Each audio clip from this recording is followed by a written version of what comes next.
The story is like an onion, being peeled back week after week. As one question is answered, half a dozen new questions emerge. The questions drive us. In fact, the narrative of the show asks more questions than it answers, which either frustrates us or causes us to seek and inform ourselves. And just when we think we have it all figured out, our theory is discredited during the next episode.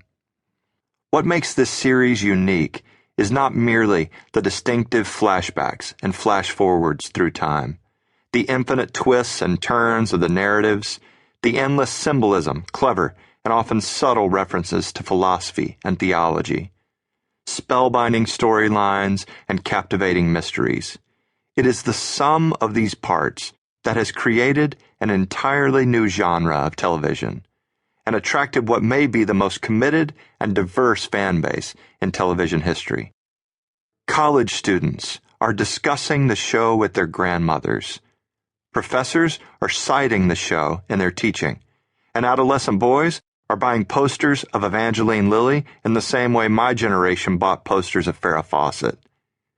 Theologians engage the historical, biblical references. Blue-collar workers discuss the show on their breaks, white-collar workers debate their theories around water coolers, and on an island off the coast of Honduras, kids in an orphanage raptly and faithfully follow the antics of the castaways via bootleg copies of the series. True story. As with all good stories, lost success depends on our capacity to love the show's characters and identify with them, even though these island inhabitants are a collection of unlovables. Because instead of stranding an endearing crew of strangers whom everyone can relate to, for example, Gilligan, the professor, Marianne, and Ginger, our castaways are comprised of a surgeon with addiction problems, a murderer and a mass murderer, a con man, a junkie, a lifelong loser, and an Iraqi soldier. It hardly sounds like a recipe for success. Who would choose to love such outwardly broken people? Surprisingly enough, we do. And we embrace them not despite their brokenness, but often because of it. The show hits places that we all know. You may not have been stranded on an island, much less a magical island, but you know what it feels like to be lost. You might recall dreams about being adrift on a vast ocean, veering off course in a dense forest, or aimlessly wandering the streets of unfamiliar cities. We have all felt that pit in our stomach, a deep fear, an ominous voice that unrelentingly tells us, I am never going to survive this. We are in need of rescue, of salvation, just as much as Sawyer and Kate. It seems that over the last 5 seasons of this ABC hit series, a group of castaways, along with its followers, have experienced a veritable conversion, a turn toward something transcendent.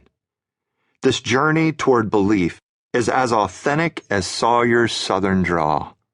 But believers and lost are often approaching faith from radically different perspectives.